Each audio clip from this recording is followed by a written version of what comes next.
Welcome, ladies and gentlemen, to the lab video for lab number 4 for the summer session of Thermoplastic Resins Lab PT370. This lab is a little bit different in terms of the data report. In the data report, I'm going to be asking you to identify the different... I've done a lot of the data calculation for you, or rather the data interpretation for you. And so I'll be asking you somewhat different questions than I've asked you in labs 2 and 3. So we're starting here like we always do at the module. So the first thing in the module, of course, is the lab activity, and I will pull that up here. The lab activity this time is infrared spectroscopy. Now I'll preface this by saying that I spent the better part of 5 years snuggling up to an infrared spectrometer for the purpose of my PhD dissertation. So I have a lot of experience in interpreting infrared spectroscopy. So sometimes I forget that to other people it just looks like a whole bunch of squiggles. So I've tried to kind of keep that in the back of my mind when I wrote this lab activity, when I chose the videos, and when I gave you your questions that would come from your data packet.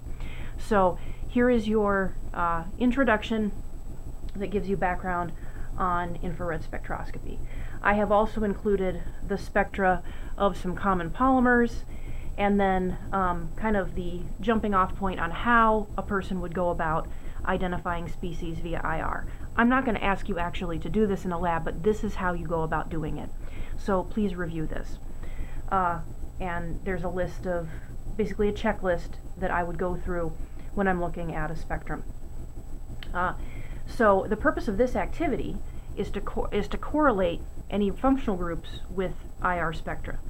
And that isn't something that's trivial, and if you've never seen an IR spectra before right now, it's not something you're going to be able to really do right off the bat.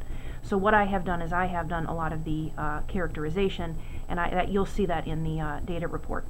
But the two resin samples are, just like they were before, lustran and lexan.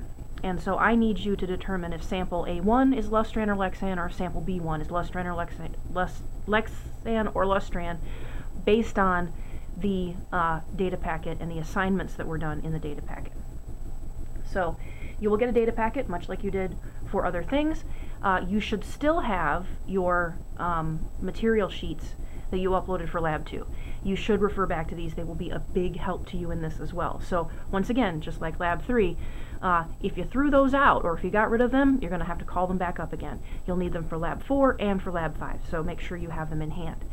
So you're going to look at the data tables between sample A1 and B1 and look at what peaks are present in A1 and not in B1, and what peaks are present in both. And then from the data packet, decide which one is lustran, which one is lexan. So, moving on, I have one other document that isn't typical. This is a functional group identification table. This is really just for your reference.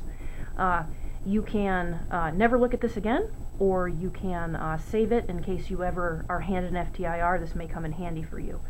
But this is a more detailed table than the one in the lab activity that I would use to assign stretches in, or WAGs or whatever, in the FTIR spectra. What I actually use typically is a book called Spectrometric Identification of Organic Compounds, and it is a encyclopedia type book that that nice hardback that I had to buy at the beginning of my graduate school experience, which the book itself opens automatically to the FTIR chapter because I use it so often. So this is really just for your reference. I do not believe there are any questions about it either in your lab summary or in your quiz, but I wanted to include it so you understand where I get the assignments from that you'll see in your data packet. So, moving on to the data packet. So what I did, and I collected this data myself, so first what I did was I collected the spectra. And so there's sample A1 and then there's sample B1. And from these spectra I picked out 5 peaks per each. And that is what you actually see in the tables that are on page 1. I gave you some sample parameters at the top, which I may ask questions about in the summary. And then I have a peak number that corresponds to the peak number on the spectrum, the wave number of the band, and then the functional group that it relates to.